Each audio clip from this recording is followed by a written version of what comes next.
تو ماں نے کہا میں تیرا رب ہوں. بولا کہ آپ میرے رب ہیں تو آپ کا رب کون ہے؟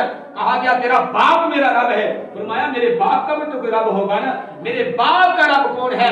تو اس بات پہ آ کر وہ خاموشی اختیار کرتے ہوئے آپ کے والد گرامی کے پاس تشریف لے جاتی ہیں تو بات کھل جاتی ہے, بات واضح ہو جاتی ہے کہ جس کے لیے انتظامات کیے گئے تھے, جس کی خاطر ایک محکمہ قائم کر دیا گیا تھا اسے قتل کر دیا جائے, وہ بچہ کسی اور کا بچہ نہیں, آپ کا ہی بچہ ہے. اور یقضی اللہ کان امرا مفعولا, لوگ سوچتے سوچتے رہ جائیں گے, اللہ کا جو امر ہوتا ہے وہ ہو کر ہی سامنے.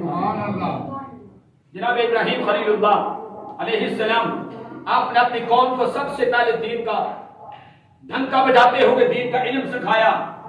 آپ نے سب سے پہلے اپنے چچا آزر کی کہ گھر تشریف لے گئے اور کہا وَإِذْ قَالَ إِبْرَاهِيمَ لِأَبِيهِ آزَرَ أَتَتَّخِذُ أَصْنَامًا آلِهَةً إِنِّي أَرَاكَ وَقَوْمَكَ فِي ضَلَالٍ مُبِينٍ.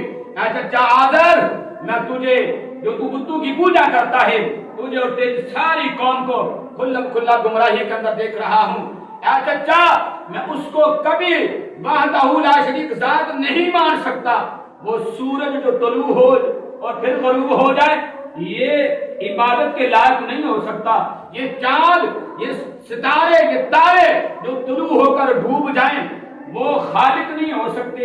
اے میرے چچا, جو سامنے آ کر غائب ہو جائے اسے خدا نہیں کہتے, لہذا میں تجھے کھلم کھلا گمراہی کے اندر دیکھ رہا ہوں.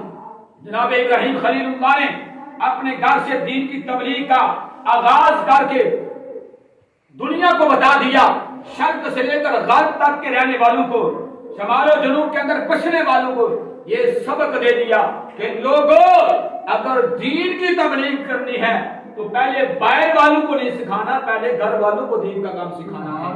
دین کی تبلیغ اپنے گھر سے شروع کرنی ہے.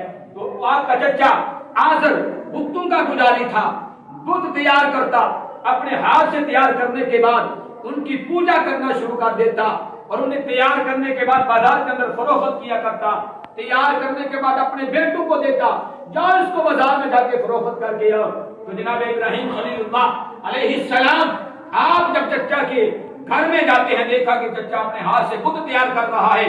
آپ نے فرمایا چچا آزر, یہ بت تو کوئی نفع نہیں دے سکتے, کوئی نقصان نہیں دے سکتے, یہ کیسے خالق ہو سکتے ہیں؟ اس نے کہا زیادہ باتیں کرنے کی ضرورت نہیں, تو میرا بھتیجا ہے, میری تابع داری کرنا تم پہ لازم ہے, لہٰذا یہ تجھے بت میں دیتا ہوں, انہیں لے کر جاؤ اور بازار میں جا کے فروخت کر کے آؤ. اور جاتے جاتے راستہ کے اندر اس بت کی تعریف کرنی ہے. اگر چیز کو فروخت کرنا ہو اس کی تعریف کی جائے تو گاہک زیادہ سے زیادہ آتی ہیں, لہٰذا تمہیں اس بت کی تعریف کرنی ہے اور اسے بازار کے اندر فروخت کر کے آنا ہے. جناب ابراہیم خلیل اللہ نے اپنے چچا سے بت کو لیا. آپ کی ایک حکمت تھی, آپ کا ایک انداز تھا لوگوں کو دین کی تبلیغ کرنے کا, آپ کا ایک حکمت عملی والا عمل تھا. بت کو لیا, جب اپنے چچا کے گھر سے دور ہو گئے تو انہوں نے اس کے گلے کے اندر رسی ڈالی اور رسی ڈال کر گھسیٹنے لگے اور بلند آواز سے آوازیں دیتے ہیں لوگوں اس جھوٹے خدا کو خرید لو جو نہ کبھی نفع دے سکتا ہے نہ کبھی نقصان دے سکتا ہے. جناب ابراہیم خلیل اللہ اب اس کی برائی بیان کرتے کرتے لے کے جاتے جا رہے ہیں. ایک مقام پہ پہنچے, ایک بوڑھیا عورت کھڑکی سے منہ نکال کر باہر منہ کر کے آواز دیتی ہے اے ابراہیم تیرے والد گرامی کہاں ہیں؟ آپ نے پوچھا کہ میرے والد سے کام پڑ گیا. کہنے لگے کہ میں نے ان سے بت خریدنا ہے, ان سے میں نے بت خریدنا ہے اس لیے پوچھ رہی ہوں. تو ابراہیم نے کہا بت تو میں بھی فروخت کر رہا ہوں, مجھ سے خرید لو نا. کہنے لگی کہ تم ہمارے خداؤں کی برائی کرتے ہو, گستاخی کرتے ہو, ہم تجھ سے بت نہیں خریدیں گے. تو ابراہیم علیہ السلام نے پھر سے سوال کیا اے بڑھیا یہ بتا کہ جو تیرا پہلے خدا, جو تیرا پہلا بت تھا وہ کہاں گیا؟ تو بڑھیا کہتی ہے وہ بت تو چوری ہو گیا ہے. ابراہیم خلیل اللہ مسکرا پڑے, کہنے لگے ارے پگلی یہ کیسا خدا ہے جو چوری ہو جائے؟ آج میں تجھے وحدہ لا شریک ذات کی بارگاہ میں لے کر جانا چاہتا ہوں.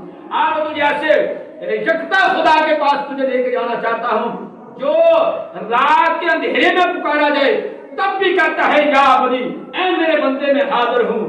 اگر دن کے 12 بجے ہوں, بےبس ہو گئی ہو، اس وقت اگر بندہ رب کو پکارے یا ربی تو رب کہتا ہے یا عبدی، اے میرے بندے میں حاضر ہوں۔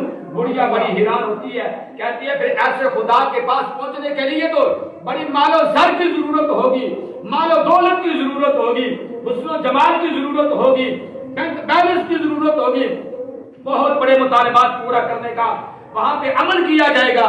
آپ نے فرمایا نہیں، وہ رب تو مال و دولت سے نہیں، مال و زر سے نہیں، حسن و جمال سے نہیں، ایک فکرہ رب کی توحید کا پڑھ لو، دوسرا فکرہ رب کے پیغمبر کا پڑھ لو، رب تمہیں اپنی معرفت عطا فرما دے۔ سبحان اللہ۔ رب کی معرفت مل جائے گی، ایک رب کی توحید لا الہ الا اللہ، دوسرا ابراہیم خلیل اللہ، محمد ابراہیم رسول اللہ ابراہیم خلیل اللہ۔ اب اللہ کے رسول ابراہیم خلیل اللہ کے دین ابراہیمی، دین اللہ کے پیارے خلیل کے دین خاص کے اندر، دین حق کے اندر تم شامل ہو جاؤ، اللہ تبارک و تعالیٰ کی معرفت تمہیں مل جائے گی۔ کہنے لگی اچھا اتنا آسانی کے ساتھ؟ فرمایا ہاں، تیرے نزدیک یہ دو فکرے عام ہیں لیکن رب کی بارگاہ میں بڑے اعلیٰ اور عرفہ مقام رکھنے والے ہیں۔ اس عورت نے جب یہ سنا کہ اللہ کی ذات دن کو پکاری جائے دن کو بھی لبیک، رات کو پکارا جائے رات کو بھی لبیک، کہنے لگی پھر کس چیز سے وہ رب کی معرفت ملے گی؟ کہا اس دل، سچے دل کے ساتھ رب کی توحید کو مان لو، رب کو وحدہ لا شریک ذات مان لو اور دین ابراہیمی کو تسلیم کر لو، رب کی قربت مل جائے گی۔ فوراً دوڑ کر ابراہیم خلیل اللہ کے قدموں میں گر کر کلمہ پڑھ کے دین خلیل اللہ کے اندر شامل ہو جاتی ہے۔ اب جناب ابراہیم خلیل اللہ اس بت کو پکڑ کر لے کے جا رہے ہیں، جاتے جاتے رات گزر گئی، شام کا جب دن گزر گیا، شام کا ٹائم ہوتا ہے، تو اسی طرح جب جیسے پکڑ کے لے کے گئے تھے، سارے بھائی جو تھے جناب ابراہیم خلیل اللہ علیہ السلام کے چچا کے بیٹے، وہ سارے اپنے بتوں کو فروخت کر کے واپس آ جاتے ہیں، اچھی باری رقم لے کے آ جاتے ہیں۔ لیکن جب واپسی ابراہیم خلیل اللہ کی ہوئی تو دیکھا کہ ابراہیم کے ہاتھ میں وہی بت جو صبح لے کر گئے تھے واپس لے کے آئے ہیں۔ جب چماز نے پوچھا اے ابراہیم تو نے میرے بت کو کیوں نہیں فروخت کیا؟ کہا کہ میں نے کوشش تو بہت کی ہے لیکن اسے کسی نے خریدا ہی کوئی نہیں۔ کہا کہ اس کی تعریف نہیں کی تھی؟ فرمایا ہاں تعریف کی تھی، میں نے بلند آواز سے یہ صدائے بلند کی تھی، آؤ جھوٹا خدا لے لو جو نہ کوئی نفع دے سکتا ہے نہ کبھی نقصان دے سکتا ہے۔ سبحان اللہ۔ بچہ نے کہا تو پھر اس کی خریداری کے لیے کسی نے بھی آگے بڑھنے کی کوشش نہیں کی ہوگی، تو نے تو برائی بیان کی ہے۔ تو آپ نے فرمایا کہ پھر میں برائی نہیں نہ بیان کرتا تو کیا کرتا؟ میں تو اس رب کو وحدہ لا شریک ذات کو مانتا ہوں جس کو اگر دل میں پکارا جائے تب بھی یا عبدی کہہ کے جواب دیتا ہے، رات کو پکارا جائے رات کو بھی یا عبدی کا جواب دے کے